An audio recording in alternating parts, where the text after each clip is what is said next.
Today I'm joined by SMSF Professionals Association of Australia's Andrea Slattery to talk to us about the big issues for 2015.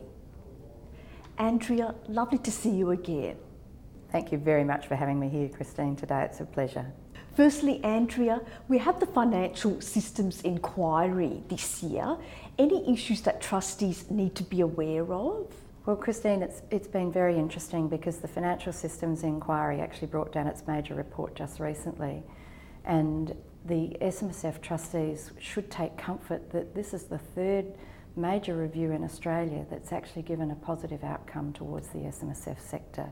So as SMSF trustees, I believe that they should be very, very pleased with the fact that there was very little in the Financial Services Inquiry that actually related specifically to the SMSF sector. It means that the review found that the SMSF sector wasn't one that actually needed to have a lot of tinkering or to have a lot of legislative changes made to it.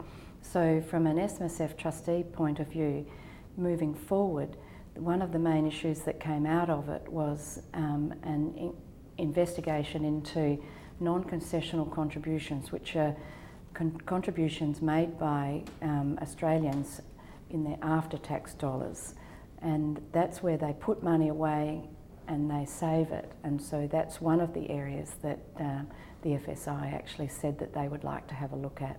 And what other issues should trustees be aware of?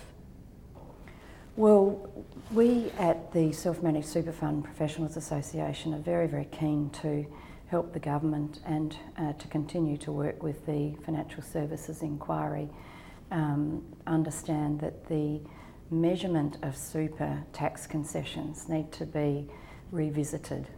So another major objective to come out of major recommendation to come out of the review was that the FSI recommitted to having a major objective of superannuation being for retirement incomes for Australians. Now, that was one of the major messages that we put forward as well. If that is recommitted to, then there needs to genuinely be an understanding by the regulators and the legislators and the government on the actual cost to the system of the tax concessions and of super itself. And we believe that with a look at that things like the non-concessional contribution issue and the tax changes that were recommended will not actually be required, because we need Australians in the future to be adequately able to retire with a dignified retirement, and they need to be able to have an adequate amount to do that. And so that non-concessional is very, very important not to be fiddled with. And what about SuperStream? What issues should trustees need to look at?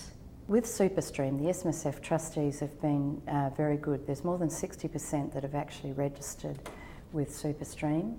What they need to do is they need to either register online through the ATO or with one of the other providers, or go to their accountant and actually register through there, or one of the administration service providers.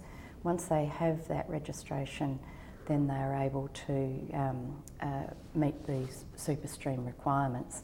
It is something that is very small, but it is actually a very practical thing to be able to do. The FSI has actually got another final submission, which is due on the 31st of March, and you must look at doing the SuperStream quite quickly. So there are a couple of important dates for trustees. Finally, Andrea, as an association, what are the key priorities for you this year? Well, some of the priorities we've got, there's the tax white paper, which will actually be looking at the tax concession and the non-concessional issue that I just spoke about. We've also got the intergenerational report and the federation report, which actually also interact with the tax white paper review, and we've got the Financial Systems Inquiry. So what we're hoping to do is to spend a lot of time with the appropriate people to help them understand that we need to have surety and clarity, and it's simple for people to be able to save and retire, and so we need to have a focus on the consumer. And so most of our work will be working towards helping trustees understand their roles and responsibilities, helping the government and the regulators and the legislative designers understand that they need to build a future that lasts for 40 years in this particular retirement area. Andrea, thanks again for your time. Thank you very much, Christine. It's a pleasure.